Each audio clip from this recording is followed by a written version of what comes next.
Hello, everybody. How are you all doing? Hope you're having a fantastic day. Yaje here with another Wednesday wellness video. In this video, we continue the conversation on women, stress, aging, and belly fat. Today, we are going to talk about aging and belly fat as far as women are concerned. I'm one that happens to believe that aging is a beautiful thing. I never hide my age. I always tell people exactly how old I am. Yes, I am 43 years old, will be 44 in December. No apologies about how old I am. Aging is beautiful, growing older, you become wiser. You don't care a lot about what other people say. You're becoming more of yourself. You know what you want, etc., etc. But there's something else that happens as we grow older. As we grow older, we start to gain weight around the midsection, more and more around the midsection, otherwise known as belly fat. And it is not just that it is maybe bad cosmetically, you can fit into your stuff, but this belly fat is not good because it puts you at risk for many diseases like type 2 diabetes, high blood pressure, heart disease, etc., etc. That is why this type of fat is bad, and that's why we continue to talk about it.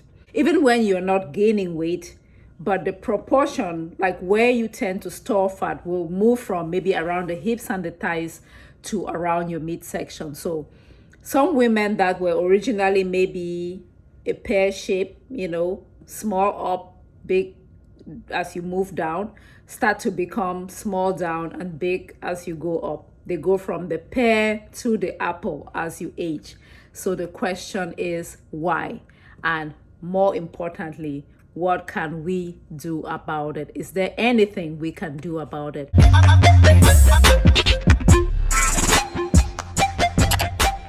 So here's what happens.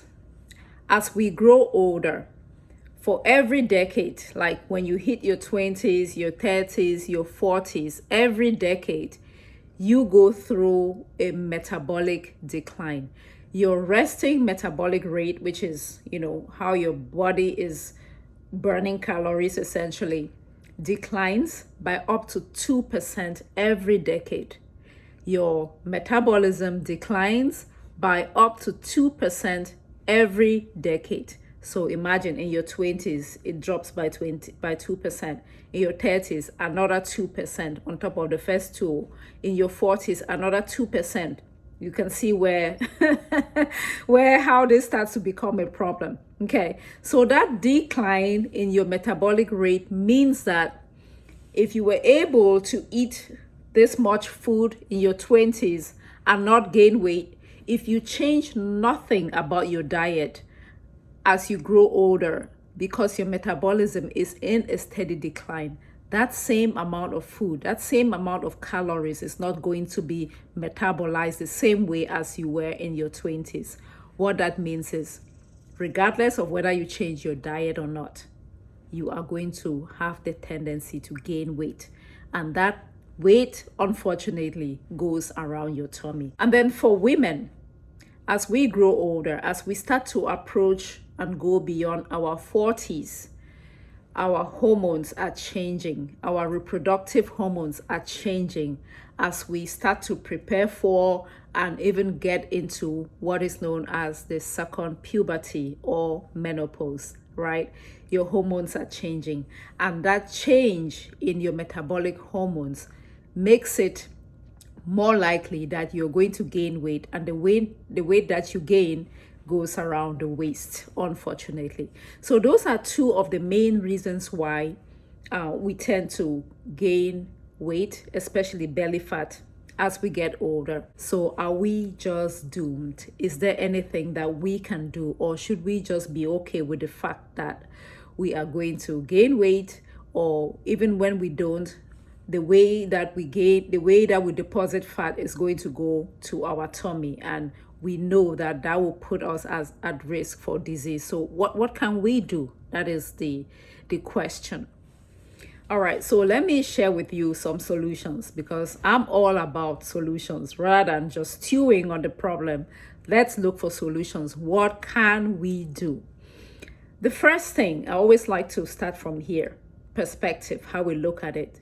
Me, I don't really care for six-pack abs that much. For me, it's about health. So the cosmetic, do I look good in my swimsuit? Yes, I want to look good in my swimsuit, but at the end of the day, I really don't care about that as much. Okay. So as long as I am not putting myself at risk for disease, I am fine. I still like to, don't get me wrong, I like to fit into my clothes. I like to fit well into my clothes, but I'm not going to pursue some kind of thing that is not even possible. You know what I'm saying? Like in my 40s, do I really care about having six-pack abs? I don't think so. As far as the metabolic decline, how do we combat that? That is, we can certainly do something about that. First of all, because of that metabolic decline, we have to be aware of how much food we are eating. We can no longer get away with little tastes here and there. Any excess that you eat, you are going to notice it like almost right away.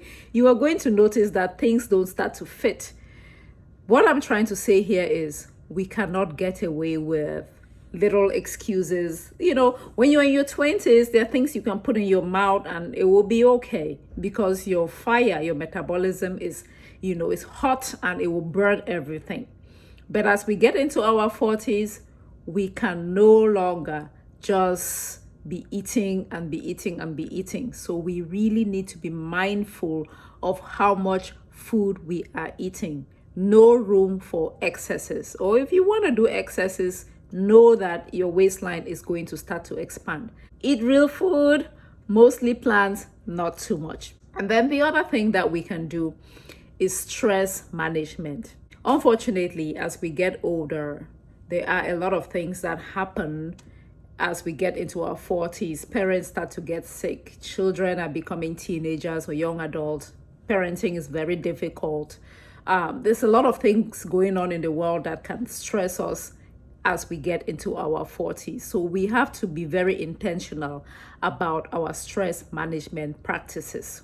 Whatever that you need to do to reduce your stress level, be intentional about that and make sure that you stay stress-free, because stress is just going to add to the problem and compound it and make it even bigger. And then the third thing that I'd like to share with you is about the way that we exercise or the way that we move. It's very important that everybody exercises and everybody moves, but there's a type of exercise known as chronic cardio.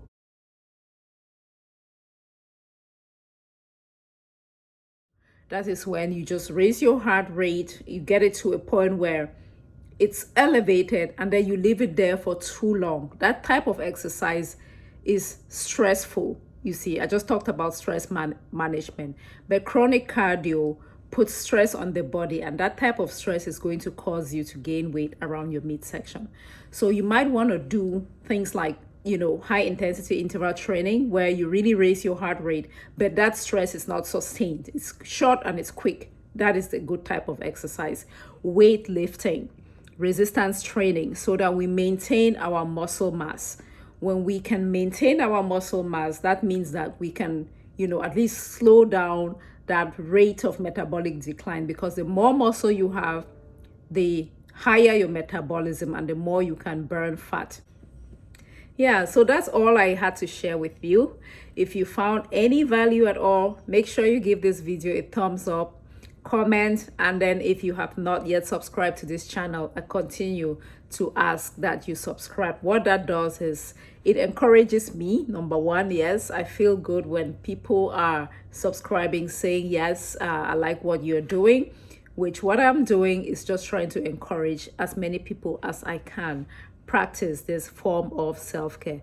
So subscribe, tell one more person about this channel, and let's continue to grow health together. Every Wednesday, I share a wellness video where I pick any topic and I talk about. But I also need to hear from you if you're finding value, or if you have questions or suggestions. Let me also know in the comment section below. Thank you so much for your time. Let's continue to choose self-care always. It's non-negotiable. Until next time.